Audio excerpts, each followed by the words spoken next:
everyone! Today we're going to be learning how to make this winter tree scene. For a full list of materials that you'll need, you can check the description box down below. Let's get started. For this project, you will need a paintbrush and some paint, a piece of dark blue construction paper, some water to wash your brush, and 2 crayons. We're going to be drawing a tree, so the main color we're using is brown. If you have a crayon set with 2 different color browns, you could use those.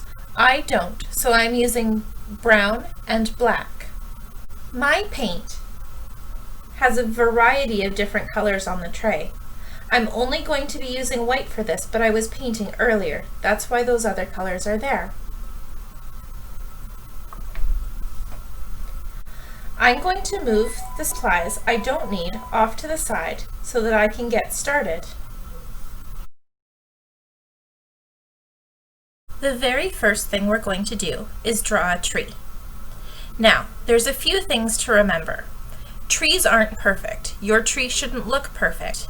If you have something that you're looking at and you think, I don't know, try and make that a feature of your tree. That will make it more interesting. Trees start off a little bit wider at the bottom and they narrow at the top. I'm going to add a snowy layer, so I'm not going to make my tree go all the way to the bottom of the page. I'm just doing my rough outline right now, and I'm going to come back and add a little bit more detail later. I don't want my tree to go just straight up. I'm going to add some branches off to the side. Because I'm coloring this in, I don't have to worry about whether or not I have lines in my tree.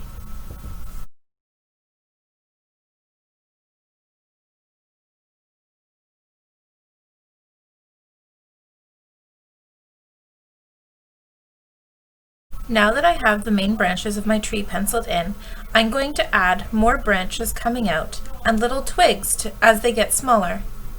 Notice that my branches are bigger at the bottom and much narrower at the top, just like they would be in a tree.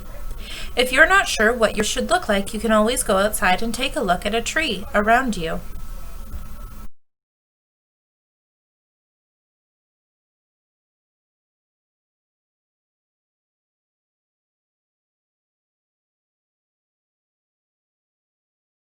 Now that I've done the outline of my tree, I'm going to go through and I'm going to press very hard with my crayon and color all of the inside of it brown.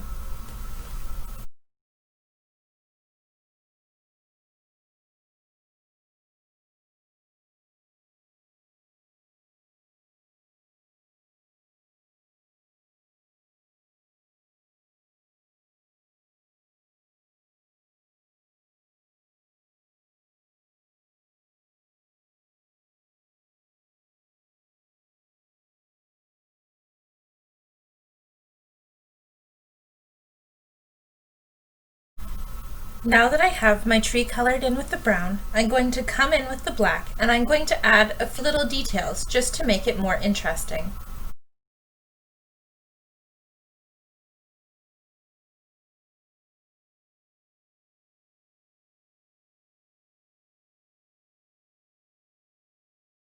I was very careful not to add too much black to my tree. I gave a little bit of shading underneath the branches and I added an animal hole in the middle just to give it a little bit more interest. Then I went through and very lightly put lines on the tree to give it a little bit more texture. Let's zoom in and see if you can see it a little bit better. Can you see how light those black lines are? I'm not trying to make my tree look really dark. I'm just trying to make it look a little bit more interesting. Now that we're finished with the crayon, we're going to add some snow to our painting. We want to make it look like the snow is falling on the branches of the trees. So think about where snow would go. Take a look at these trees.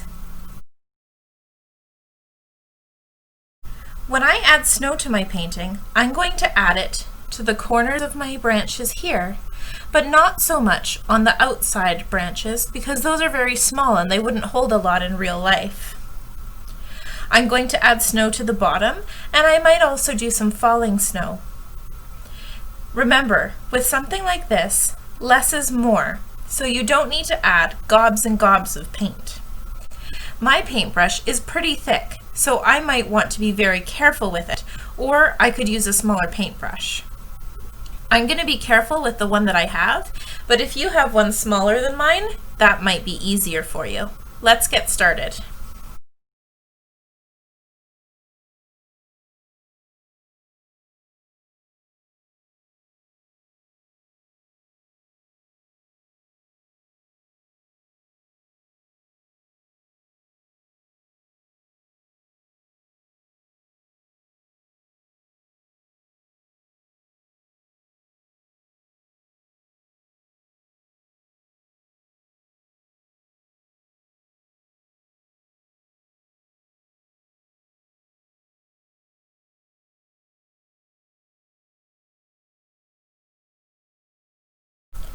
Alright, I've finished with my painting, and now I have two options. One, I can leave it just like this and have it be done, or two, I can add a little bit of glitter and a little bit of sparkle. I'm going to add some glitter to this painting, just over top of where the paint is. I'm not going to worry about getting it all on the paint. My glitter is fairly large, so some of it might not stick. If you're doing this, you may want to try using it with a piece of paper underneath so that you can clean up any mess. If you're using a finer glitter than what I have, yours might stick better than mine. I know that I'm only going to get a little bit of glitter on some of my paint. I'm going to leave it to dry like this, and then I'm going to shake it off into the garbage can, and I'm done.